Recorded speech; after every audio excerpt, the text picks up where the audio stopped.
Magandang gabi, Philippine Air Force! Narito ang lagay at taya ng panahon ngayong gabi at sa mga susunod na araw.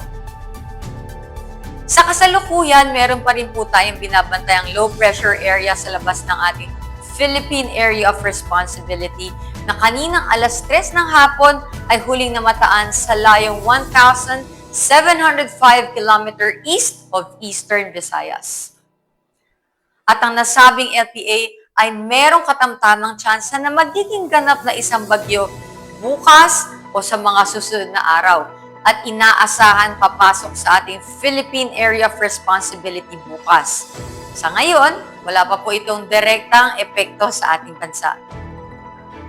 Samantalang, northeasterly wind flow naman ang nakakaapekto dito sa extreme northern Luzon at easterlies ang patuloy na nakakaapekto sa Central Luzon, Southern Luzon at Visayas.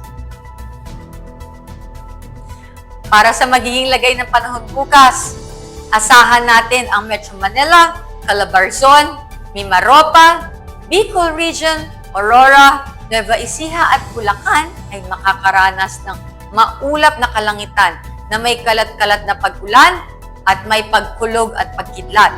Ang ibang nalalabing bahagi naman ng Luzon ay makakaranas naman ng bahagya hanggang maulap na panahon na may pulupulong pag-ulan na may pagkulog at pagkidlat. Asahan din po natin ang buong Kabisayaan na makakaranas ng maulap na kalangitan na may kalat-kalat na pag-ulan at may pagkulog at pagkidlat. Ang Mindanao naman po ay makakaranas ng bahagya hanggang sa maulap na panahon na may pulupulong pag-ulan na may pagkulog at pagkidlat. Para sa magiging taya ng panahon mula Biyernes hanggang Linggo, asahan ang maulap na panahon na may kalat-kalat na pag-ulan na may pagkidlat at pagkulog dito sa Metro Manila, Cavite at Lipa.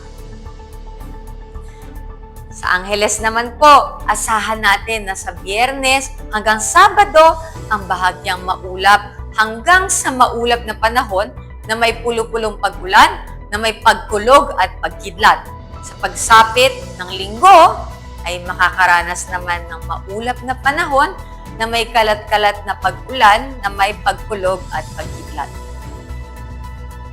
At sa Puerto Princesa naman po, asahan naman natin ang bahagyang maulap hanggang sa maulap na panahon na may pulupulong pag-ulan na may pagkulog at pagkidlat. Mula Biyernes po ito hanggang Linggo.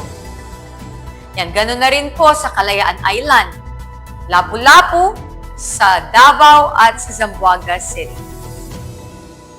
Para naman po sa ating astronomical information, ang haring araw ay lumubog kaninang 1736 at sisikat bukas sa ganap na 5:48 ng umaga. At para sa ating moon illumination, 32% decreasing. At yan ang ating latest weather update ngayong gabi at para mas maging updated pa sa ating ulat panahon, huwag niyo pong kalimutan mag-like, mag-share at mag-subscribe sa Air Force Weather Center social media platforms. Mula sa Commanding Officer ng Air Force Weather Center, Colonel Alvin John Q. Gador, Philippine Air Force, GSC. Ako naman po, si Sergeant Ramona Cecilia Munoz ng Philippine Air Force Reservist, ang inyong guest weather broadcaster. Nagbabalita at nagpapaalala sa inyong lahat na mag-ingat po tayo at marami pong salamat.